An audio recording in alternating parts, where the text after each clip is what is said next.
बिहार में महागठबंधन की सरकार गिरने पर सबसे ज्यादा मजे और तंज जो कस रहा है वो है हैदराबाद से सांसद असदुद्दीन ओवैसी। नीतीश के कभी बीजेपी तो कभी आरजेडी से गठबंधन करने पर पहले भी ओवैसी ने उनका खूब मजाक बनाया था। उन्होंने सीमांचल में नीतीश को कहा था कि ये तुम्हारी कौन सी सियासत है कि कभी तुम मोदी से निकाह कर लेते हो तो कभी तेजस्वी से निकाह कर लेते हो, कभी मोदी को 3 तलाक दे देते हो तो कभी तेजस्वी को 3 तलाक दे देते हो। पहले आप ओवैसी के पिछले बयान को सुनिए, फिर हम आपको उनके ताजा हमले की जानकारी देंगे। वजीर आजम बनेंगे हमारे अरमानों को तोड़कर।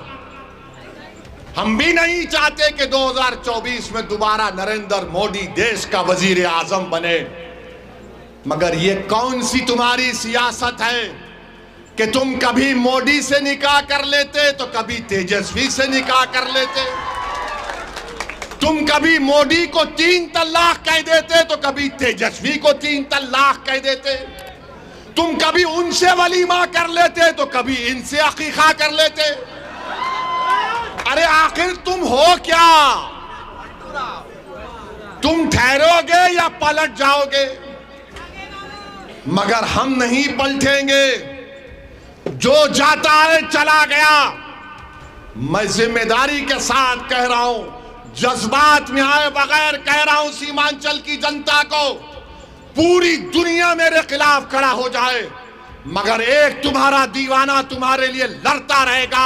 सीमांचल की लड़ाई बोलता रहेगा, लड़ता रहेगा इंशाअल्लाह ताला। क्योंकि हमारी लड़ाई सीमांचल की लड़ाई सत्ता की लड़ाई नहीं है, इंसाफ की लड़ाई है। अब फिर से नीतीश कुमार आरजेडी का साथ छोड़कर बीजेपी के साथ जुड़ गए हैं। उन्होंने 5 साल में रविवार को तीसरी बार मुख्यमंत्री पद की शपथ ली। इस पूरे घटनाक्रम पर AIMIM चीफ असदुद्दीन ओवैसी ने एक बार फिर तंज कसा है। ओवैसी ने तेजस्वी यादव से सवाल किया कि अब कैसा लग रहा है कि आपके सीने में दर्द हो रहा है? जो खेल आपने हमारे साथ खेला था वही खेल आपके साथ हो गया। ओवैसी ने नीतीश कुमार, तेजस्वी यादव और PM मोदी पर भी एक साथ निशाना साधते हुए कहा कि तीनों को बिहार की जनता से माफी मांगनी चाहिए। इसमें सबसे बड़ा रोल नीतीश का है। उन्होंने हर चीज का रिकॉर्ड तोड़ दिया है, उन पर कोई भरोसा नहीं है। कल तक वो मुझे बीजेपी की B टीम कहकर बुलाते थे, क्या उन्हें अब उसी जगह पर जाने में शर्म नहीं आती? ओवैसी ने कहा, मैंने पहले बोल दिया था कि नीतीश दोबारा बीजेपी से हाथ मिलाएंगे, लेकिन तब किसी ने मुझ पर विश्वास नहीं किया था। उन्होंने दावा किया कि नीतीश कुमार सिर्फ नाम के CM रहेंगे, सरकार RSS और PM मोदी की चलेगी। नीतीश कुमार कल तक हमको गाली देते थे कि ओवैसी B टीम है।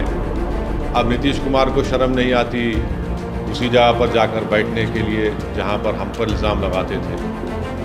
और नीतीश कुमार ने पॉलिटिकल अपॉर्चुनिज्म कहना तो अंडरस्टेटमेंट होगा, उन्होंने हर चीज़ का रिकॉर्ड तोड़ दिया है और कोई उनकी बात का न एतबार है न भरोसा है। मैं शुरू से कह रहा था कि नीतीश कुमार फिर से बीजेपी में जाएंगे, मगर लोग हमारी बात पे यकीन नहीं कर रहे थे।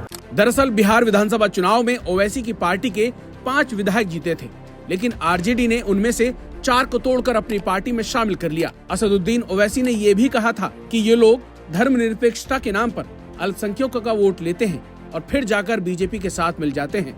ये बिहार के लोगों के साथ धोखा है। ओवैसी ने कहा कि उम्मीद है ये सब देखकर बिहार ही नहीं देश के मुसलमान, धर्मनिरपेक्ष हिंदू, OBC, दलित वर्ग अब सोच समझकर उस पार्टी को वोट करेंगे जिसकी राजनीतिक विचारधारा उनकी सोच से मिलती जुलती है। ओवैसी ने कहा, जब सीमांचल की जनता ने AIMIM के 5 विधायकों को जिताया था तो स्पीकर के चुनाव में हमने गठबंधन का समर्थन किया था, लेकिन तेजस्वी यादव को लगता है कि बिहार की जनता एक तरफ और उनके परिवार से कोई मुख्यमंत्री बन जाए। नीतीश कुमार को लगता है कि मैं जब तक जिंदा रहूं मुख्यमंत्री बना रहूं।